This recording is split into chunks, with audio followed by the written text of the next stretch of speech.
السلام علیکم دوستو، آج میں آپ کو بتانے والا ہوں کہ 14 اگست کو منانے کا مقصد کیا ہے اور پاکستان کو بنانے میں کن کن مشکلات کا سامنا کرنا پڑا، کتنے مسلمانوں نے پاکستان کو بنانے کے لیے قربانیاں دی۔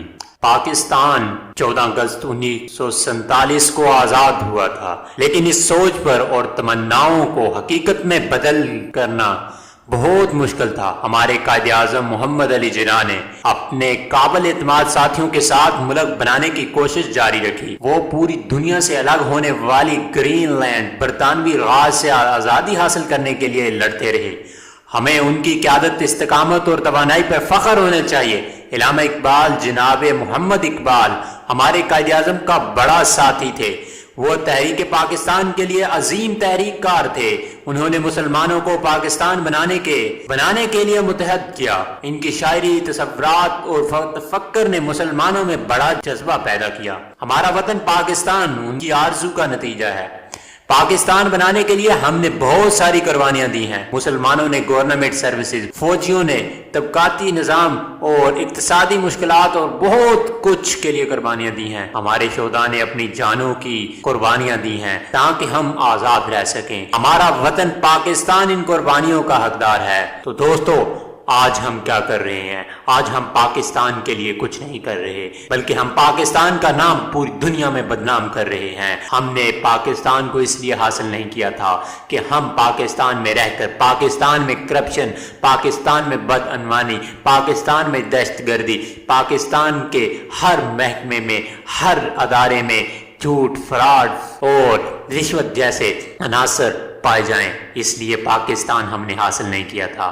پاکستان تو اس زمین کے ٹکڑے کا نام تھا جہاں پہ اسلام کا بول بالا ہونا تھا، اور پاکستان نے ایک عظیم کنٹری دنیا کو بننا تھا۔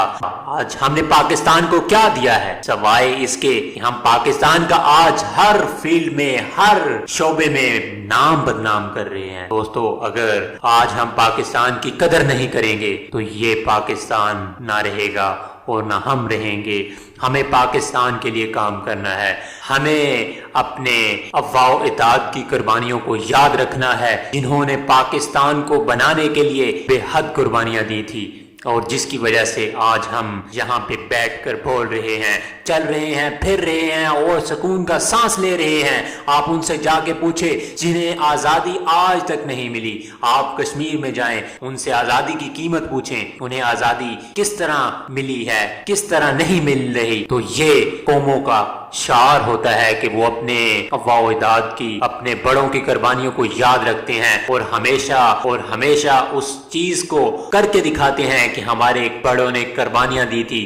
ہم اس کو اب مزید ترقی کی راہ پر گامزن کریں گے۔ دوستو، آج بھی ہم پاکستان کو ایک عظیم دنیا کی کنٹری بنا سکتے ہیں، صرف ہمارے نوجوانوں کے اندر ہی صرف پوٹینشل آ جائے، اور ہمارے نوجوان ہی اگر چاہیں تو پوری دنیا میں پاکستان کا منہ بول بالا کر سکے ہیں۔ اور ہم ہی ہیں جنہوں نے اس پاکستان کو آگے لے کر جانا ہے۔ آئیے، آج ہماری ذمہ داری ہے کہ ہم اپنے وطن کو مزید بڑھائیں۔ ہمیں اپنے قائد اعظم اور علامہ اقبال کی مثالوں پر عمل کرنا چاہیے۔ ہمارا وطن پاکستان 14 اگست کو منانا، مسلمانوں کو بتانا ہے کہ ہماری آزادی پہ ہمیں فخر ہونا چاہیے۔ آئیے مل کے پاکستان کو مزید ترقی دیں اور اپنی قوم کو ہمیشہ فخر کا احساس دلائیں۔ پاکستان زندہ باد۔ مجھے امید ہے کہ آپ کو یہ ویڈیو پسند آئی ہوگی۔ اگر آپ میرے ساتھ متفق ہیں تو لائک کریں، شیئر کریں اور میرے چینل کو سبسکرائب کر لیجئے۔ آپ کا سماعتوں کا بہت